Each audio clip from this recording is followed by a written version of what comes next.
जय श्री कृष्णा दोस्तों पूरे देश और दुनिया में अलग अलग देशों में आज हरे कृष्णा हरे रामा की धुन सुनाई दे रही है। सब लोग सनातन धर्म की ओर बढ़ने लगे हैं और भगवान कृष्ण को सबसे ज़्यादा लोकप्रियता मिल रही है।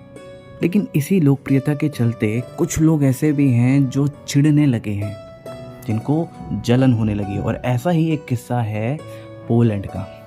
पोलैंड की राजधानी वॉर्सो में जब इस्कॉन ट्रस्ट ने अपना फैलाव शुरू किया, अपने अनुयायी बनाना शुरू किए, तो वहाँ दूसरे धर्म के जो लोग थे उन्हें बहुत चिढ़ मचने लगी। और एक वक्त ऐसा आया जब उनकी चिढ़ की सीमा पार हो गई और उन्होंने केस किया भगवान श्री कृष्ण के खिलाफ, यानी इस्कॉन मंदिर के खिलाफ।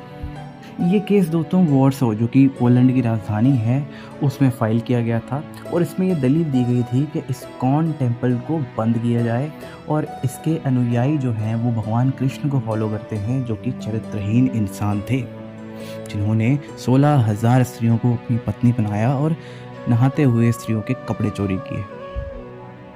तो ये केस जब कोर्ट में चला तो इस्कॉन के वकील वो इतने समझदार थे, उन्होंने एक झटके में उस नन को, जिसने केस फाइल किया था, उसको आईना दिखा दिया। वकील ने सिर्फ जज से इतनी मांग की कि जज साहब आप इस नन से इतना बोलिए कि जो शपथ इसने नन बनते वक्त ली थी उसको एक बार फिर से जोर की दोहराए। नन ने साफ मना कर दिया। आखिर उसे मालूम था कि यहाँ वो फंस गई। तो वकील ने फिर से जज साहब से कहा कि जज साहब अब मैं वो शपथ बोलना चाहता हूँ, और भी बहुत ज़ोर से। तो जज साहब ने उसे परमिशन दी। अब इस्कॉन के वकील ने बताया कि जब भी कोई स्त्री नन बनती है तो वो क्या बोलती है। वो खुद को जीसस की पत्नी घोषित करती है और अपना पूरा जीवन जीसस के लिए समर्पित करती है।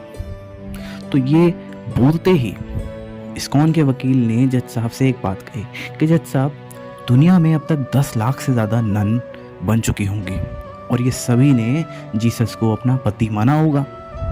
तो इस हिसाब से भगवान श्री कृष्ण ने तो सिर्फ 16,000 स्त्रियों को अपनी पत्नी बनाया, लेकिन जीसस ने 10 लाख से ऊपर स्त्रियों को अपनी पत्नी बनाया। तो इस हिसाब से कौन ज़्यादा चरित्रहीन है, जीसस या भगवान कृष्ण?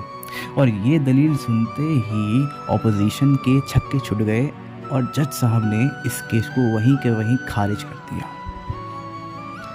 तो दोस्तों ये था श्री कृष्ण के खिलाफ केस।